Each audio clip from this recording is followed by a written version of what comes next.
Toolbox Thinking and Law Thinking, Part 2. It would not surprise me if there's a symmetrical form of durable misunderstanding where a lawist has trouble processing a toolboxer's disclaimer. No, you don't understand. I am not trying to describe the one true perfect optimal algorithm here. I'm trying to describe a context-sensitive tool that is sometimes useful in real life. MSR. Law may not see what you could possibly be doing with a supposedly prudent or actionable recipe besides saying that it's the correct answer, and may feel very suspicious of somebody trying to say everyone should use an answer while disclaiming that they don't really think it's true. Surely this is just the setup for some absurd Maud and Bailey where we claim something is the normative answer, and then as soon as we're challenged we walk back and claim it was just one tool in the toolbox. And it's not like those callow youths the toolboxer is trying to lecture don't actually exist. The world is full of people who think they have the one true recipe, without having a normative ideal by which to prove that this is indeed the optimal recipe given their preferences, knowledge, and available computing power.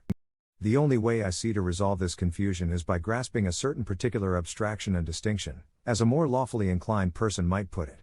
Or by being able to deploy both kinds of thinking, depending on context, as a more toolbox-inclined person might put it.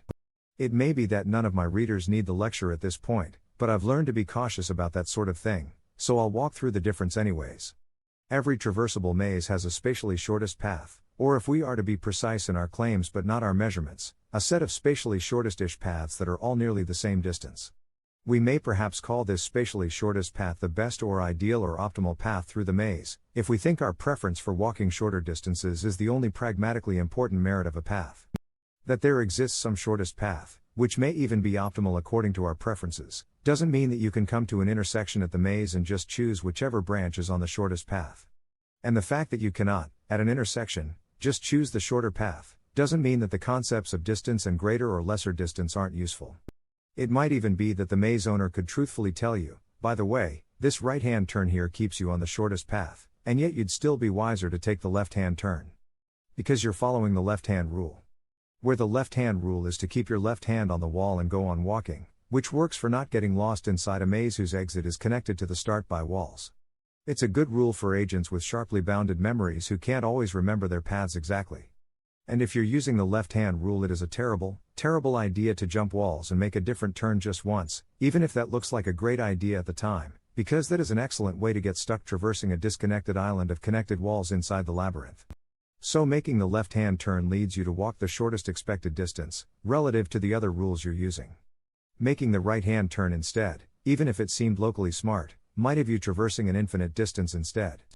But then you may not be on the shortest path, even though you are following the recommendations of the wisest and most prudent rule given your current resources.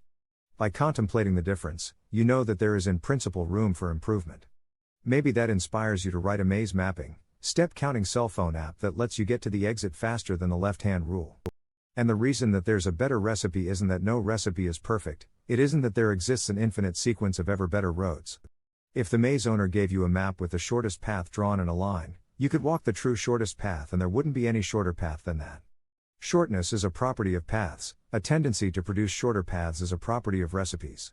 What makes a phone app an improvement is not that the app is adhering more neatly to some ideal sequence of left and right turns, it's that the path is shorter in a way that can be defined independently of the app's algorithms. Once you can admit a path can be shorter in a way that abstracts away from the walker, not better, which does depend on the walker, but shorter, it's hard not to admit the notion of there being a shortest path.